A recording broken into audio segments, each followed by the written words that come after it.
નમસ્તે વિદ્યાર્થી મિત્રો, હું છું હાર્દિક પ્રજાપતિ. આપનું સ્વાગત કરું છું Shri Shivsha college of commerce, management and computer education તરફથી. આજે આપણે વાત કરવાના છીએ બીકોમ સેમ 3 ની અંદર આપણો સબ્જેક્ટ છે પ્રિન્સિપલ ઓફ મેક્રો ઇકોનોમિક્સ. તો કે યસ, ચાલો એના અંતર્ગત આપણે વાત કરવાના છીએ આજે.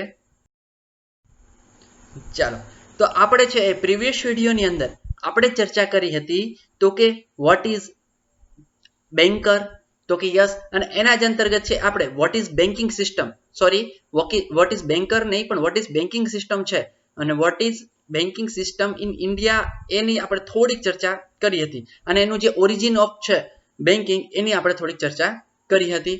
તો કે યસ, હવે છે એ તો કે આપણે what is bank and what is the banker અને what is the different types of bank એની આજે આપણે ચર્ચા કરવાના છીએ.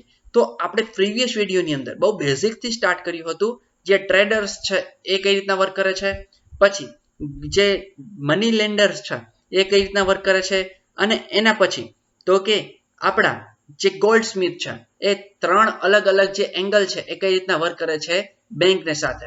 અને એના અંતર્ગત સૌથી પહેલા તો ત્રણ ફેક્ટર હતા. કયા કયા? તો કે એક એગ્રીકલ્ચર સેક્ટર, અને એક સેકન્ડ સેક્ટર હતું ઇન્ડસ્ટ્રીયલ સેક્ટર, અને થર્ડ સેક્ટર હતું આપણું કયું? તો કે એ છે સર્વિસ સેક્ટર. તો આ ત્રણ સેક્ટરની અંદર પોતાનો એક અલગ અલગ જ રોલ હોય છે. તો કે યસ, અને આ ત્રણેય રોલ આપણે એની વાત કરી હતી કે ત્રણેય છે એ સેક્ટર એકબીજા ઉપર ડિપેન્ડેડ છે, અને આ ત્રણ છે એ કઈ રીતના વર્ક કરે છે એની આપણે વ્યવસ્થિત ચર્ચા કરી હતી. તો હવે આજે આપણે વાત કરીએ છીએ વોટ ઇઝ બેંક, અને એની અંતર્ગત આપણે આજે જોઈશું. ચાલો, તો વોટ ઇઝ ધ બેંક, તો એની ચર્ચા કરીએ. A bank is a financial institute. તો બેંક છે ને એ ફાઇનાન્શિયલ ઇન્સ્ટિટ્યૂટ છે. Is licensed to receive deposits. એમને એક પ્રકારનું લાયસન્સ મળ્યું છે જે ડિપોઝિટને રિસીવ કરી શકે છે, એન્ડ મેક લોન્સ, અને લોન આપી શકે છે. કમ્પ્લીટ. તો એ છે ફાઇનાન્શિયલ ઇન્સ્ટિટ્યૂટની જેમ વર્ક કરે છે બેંક, એને એ છે એ રિસીવ કરે છે ડિપોઝિટ અને એને લોન પણ આપી શકે છે, અને એમની પાસે એવું લાયસન્સ છે. તો કે yes, banks May also provide financial service such as a wealth management. તો બેંક છે એ તો કે આપણને ફાઇનાન્શિયલ સર્વિસ પ્રોવાઈડ કરે છે, such as a wealth management, currency exchange and safe deposit boxes. તો એ વેલ્થ મેનેજમેન્ટમાં આપણને હેલ્પ કરે છે, કરન્સી એક્સચેન્જ કરવામાં હેલ્પ કરે છે, અને સેલ્ફ ડિપોઝિટ બોક્સીસમાં પણ આપણને હેલ્પ કરે છે. There are several different kinds of bank including the retail banks, commercial banks, corporate banks and investment bank.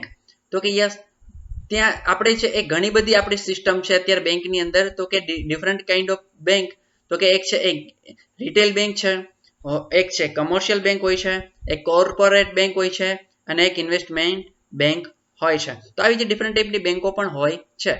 In most countries, તો ઘણા બધા જે દેશો છે એના અંતર્ગત bank are regulated by the national government or central bank. તો most of country છે એ એના અંતર્ગત જે બેંક છે ને એ નોર્મલી નેશનલ ગવર્મેન્ટ હોય, મતલબ જે સેન્ટ્રલ ગવર્મેન્ટ છે એના હસ્તગત હોય છે, અથવા સેન્ટ્રલ બેંક હોય એના હેઠળ આખું બેન્કિંગ સિસ્ટમ છે અથવા આખી બેંક છે એ વર્ક કરતી હોય છે. તો નોર્મલી જે મોસ્ટ ઓફ કન્ટ્રી છે દુનિયાની અંદર ત્યાં આવું સિસ્ટમ એક જોડાયેલી છે.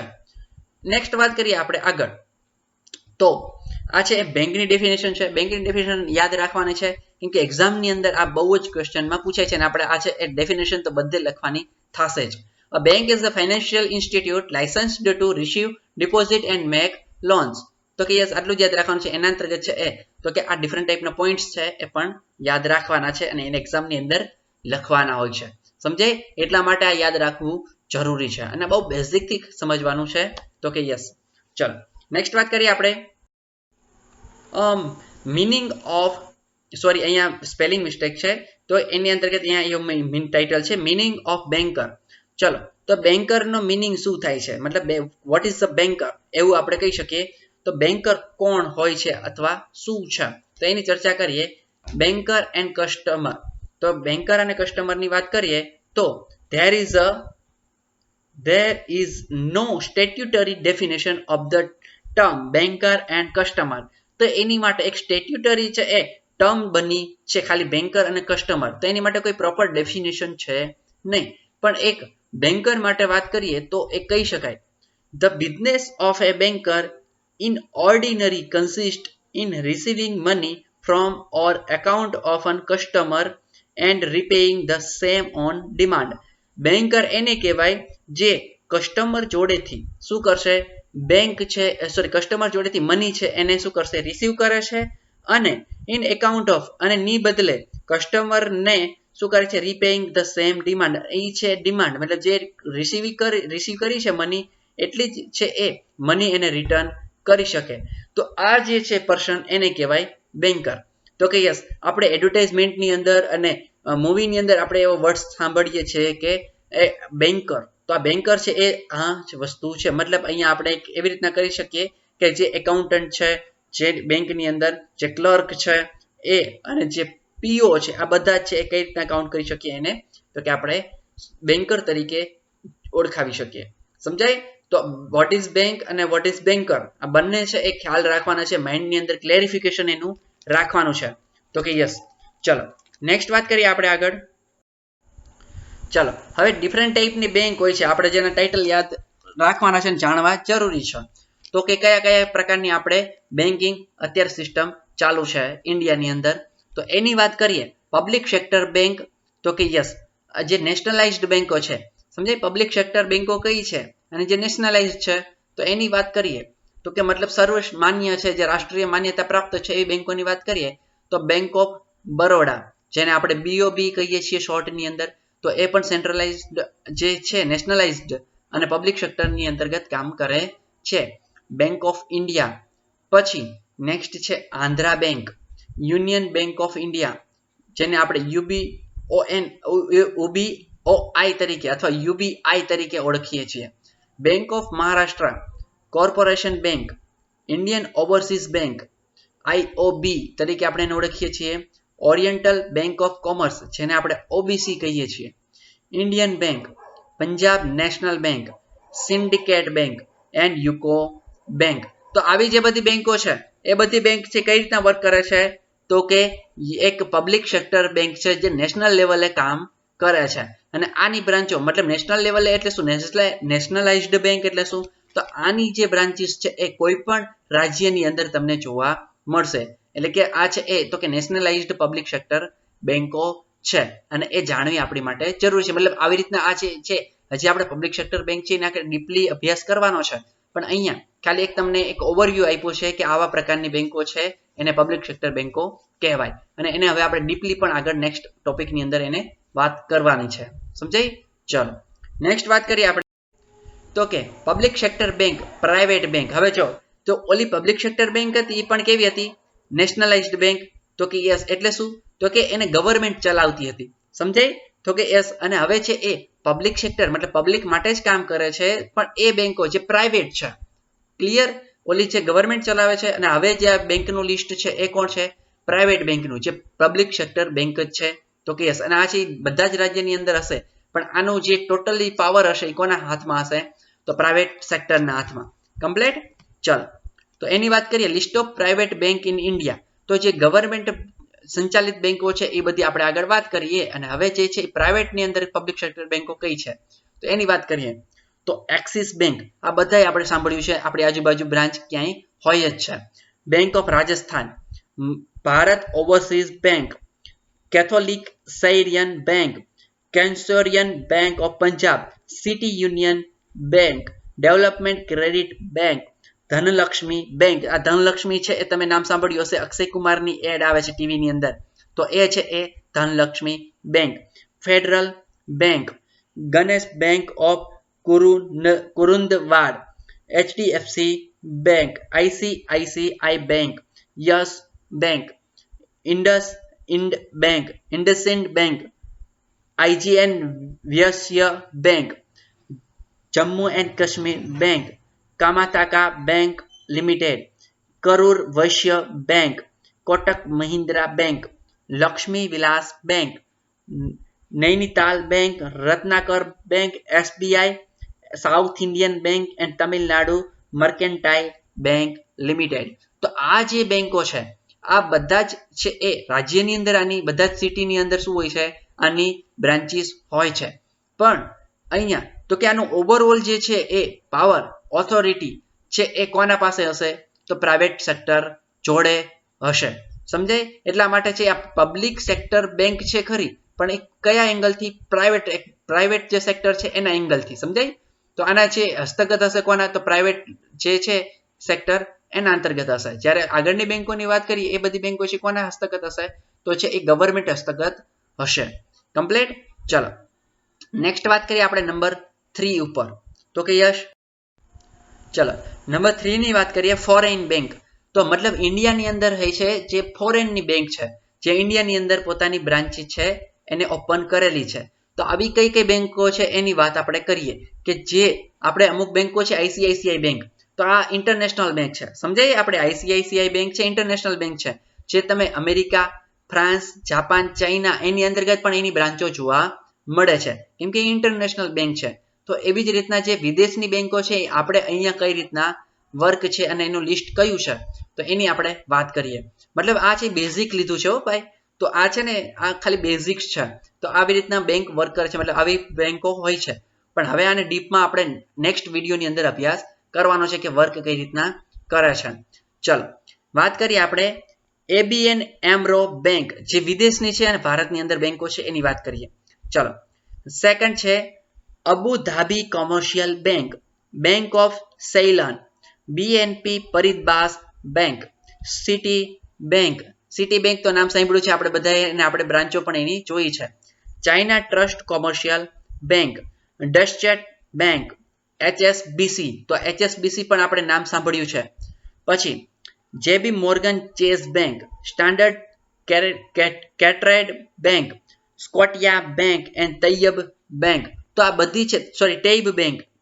તો આ જે બેંકો છે એ બધી જે ફોરેનની બેંકો છે જેની પોતાની બ્રાન્ચીસો અહીંયા ઓપન કરી છે. હવે તમને એમ થાય કે ફોરેનની બ્રાન્ચ અહીંયા શું કામ તો એનો મતલબ એવો છે કે જે ફોરેનર અહીંયા રહે છે એને એટ્રેક્ટ કરવા માટે મતલબ એની જે ડિપોઝિટ છે એની જે ડિપોઝિટને શું કરવા માટે તો એના ટ્રાન્ઝેક્શન કરવા માટે આ બેંકો અહીંયા પોતાનું એક બ્રાન્ચ ખોલે છે અને ત્યાંથી પોતે પણ શું કરી શકે છે તેના કારણે પોતે પણ એમાંથી ઇન્ટરેસ્ટ મેળવી શકે અને એમાંથી એમને પણ ઇન્કમ થઈ શકે. કમ્પ્લીટ. તો આ છે એવા કસ્ટમર માટે એવા જે પીપલ છે એની માટે બનેલી આ બધી બેંકો છે જે ફોરેનની અંદર મતલબ ઇન્ડિયાની અંદર રહે છે અને એને ફોરેનમાંથી આવ્યા છે અથવા ફોરેનની સાથે એના ફેમિલી મેમ્બર છે એને શું કરી શકે તો એની સાથે ટ્રાન્ઝેક્શન થઈ શકે. સમજે? એટલે કે અહીંયાથી છે એ ડિપોઝિટ અને એની અંતર્ગત ડેબ્ટ જે છે એ ડેબિટ કરી શકે તો કે એટલા માટે તો એ છે આ અંતર્ગત આવી બેંકો ખોલવામાં આવતી હોય છે. તો કે યસ. ચલો હવે અહીંયા છે આપણે આ વિડીયોની અંદર આપણે વાત કરી કે આ વિડીયોની અંદર આપણે ટોટલ વાત કરી તો કે what is bank, what is banker અને what is the type of bank. જે છે એ તો કે 3 પ્રકારની આપણે બેંકોની અહીંયા વાત કરી. તો કે આ 3 પ્રકારની જે છે public sector national centralised bank, public sector private bank અને ફોરેન બેંક જે લિસ્ટ ઓફ બેંકની પણ આપણે સાથે સાથે ચર્ચા કરી. આવા પ્રકારની જે બેંકો છે એ લિસ્ટ તમારી યાદ રાખવાનું નથી. એ ખાલી માત્ર ઇન્ફોર્મેશન માટે જ હતું. પરંતુ હવે નેક્સ્ટ વાત કરીશું તો કે ત્યારે તો કે એને ડીપલી મતલબ એને જે ફંડામેન્ટલ છે કઈ રીતના વર્ક કરે છે કઈ રીતના એનું આખું સોલ્યુશન ચાલતું હોય છે એની આપણે વાત કરવાના છીએ. કમ્પ્લીટ. ચલો તો એ છે એ તો કે અહીંયા આપણે વાત કરી એ પ્રમાણે વાત કરી તો ફરીવાર થોડું કન્ક્લુઝન તમને લઈ લઉં કે આ સમરી શું કહેવા માંગતી છે આજના વિડીયોની કે એના અંતર્ગત છે ભારતની અંદર તો કે ટોટલ 3 પ્રકારની હાલ બેંકો જોવા મળે છે જે બેન્કિંગ સિસ્ટમ છે એના અંતર્ગત.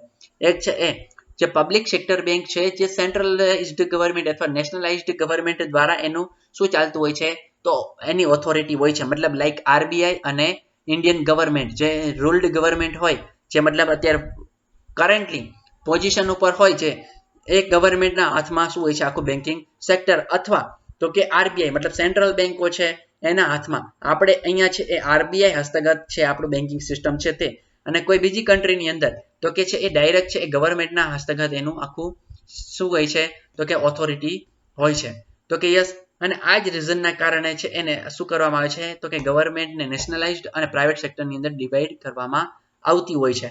તો એની અંદર વાત કરીએ તો આપણે જે પબ્લિક સેક્ટર બેંકો છે એની અંદર તો કે ગવર્મેન્ટ છે એ બધી છે એ શું કરશે તો કે ગવર્મેન્ટ સંચાલિત હોય છે એની અંદર ઇન્ટરેસ્ટ રેટ છે એ ડિફરન્ટ હોય છે પબ્લિક સેક્ટર બેંક જે પ્રાઇવેટની છે એના અંતર્ગત સમજાય એટલે કે એને જે કમ્પેરિઝનમાં છે એ બંનેના શું હશે ઇન્ટરેસ્ટ રેટ છે એ બંનેનો અલગ હશે જે હોમ લોન છે કાર લોન છે એજ્યુકેશન લોન છે તો આની માટે પણ એ શું હશે તો કે ડિફરન્ટ રેટ હોય છે તો એટલા માટે એ આપણી માટે વધારે ઇમ્પોર્ટન્ટ બની જાય છે જે પબ્લિક સેક્ટર ગવર્મેન્ટ બેંક છે નેશનલાઇઝ્ડ બેંક તે પણ સામે વાત કરીએ જે પ્રાઇવેટ સેક્ટર બેંકો છે જે શું છે તો કે પબ્લિક સેક્ટર છે તો એ જે બેંકોની હું વાત કરું તો એના અંતર્ગત આપણને એવી ઇન્ફોર્મેશન મળે અહીંયા ઇન્ટરેસ્ટ રેટ બહુ ઓછો જે તમને લોન આપવાની હોય મતલબ જે કાર લોન છે એજ્યુકેશન લોન છે ત્યારે ઇન્ટરેસ્ટ એનો વધી જાય છે પણ જ્યારે તમે ડિપોઝિટ કરવા જાઓ ત્યારે તમને ઇન્ટરેસ્ટ જે છે એ ઓછું મળે છે જ્યારે જે સામે ગવર્મેન્ટ સેક્ટર બેંકો હતી ત્યાં તમને એ ડિપોઝિટ માટેની ઇન્ટરેસ્ટ રેટ વધારે મળે અને ત્યાં મેં લોન લેવા જાવ car loan education home loan જે પણ તો એના અંતર્ગત ઇન્ટરેસ્ટ રેટ ઓછો હોય છે તો આ છે એ એટલા માટે ગવર્મેન્ટ આપણે વધારે ટ્રસ્ટેડ હોય છે કમ્પ્લીટ ચલો અને એના અંતર્ગત વાત કરીએ આપણે ફોરેન બેંક તો ફોરેન બેંક છે એ તો કે જે છે એ જે ફોરેનમાં રહે છે આપણા ફેમિલી મેમ્બર યા એવા પીપલ જે અહીંયા રહે છે ફોરેનમાંથી તો એવા લોકો માટે તો કે ડેબિટ અને ક્રેડિટ કરી શકે અથવા એમની માટેના જે ટ્રાન્ઝેક્શન છે મની સપ્લાય છે તો એ છે એ કરી શકે એની માટે શું કરે છે આવી બેંકો બ્રાન્ચીસો પોતાની ખોલતા હોય છે લાઈક આઈસીઆઈસીઆઈ મતલબ જે આઈસીઆઈસીઆઈ શું કામ છે તો વિદેશની અંદર છે એનો મતલબ એવો કે ત્યાં જે ઇન્ડિયન લોકો રહે છે તો એની માટે એ પોતાના જે રેસિડેન્સી છે એને જ્યારે અહીંયા ફેમિલી મેમ્બરને શું કરી શકે તો મની છે એ શેર કરી શકે એટલા માટે પોતાની બ્રાન્ચીસ ત્યાં ખોલી છે અને એ ઇઝીલી ત્યાંથી એમને ટ્રસ્ટેડ કંપની અને ટ્રસ્ટેડ એનું લેબલ જે આઈસીઆઈસીઆઈ બેંક છે એ લાગે છે એટલે તો તમે બીજા ઉપર એટલો ટ્રસ્ટ કરશો નહીં જે બીજી અધર બેંક છે એની ઉપર કમ્પ્લીટ તો આ હતો આપણો આજનો લેક્ચર ફરીવાર મળીશું નવા લેક્ચરની સાથે નવા વિડીયોની અંદર થેન્ક યુ વેરી મચ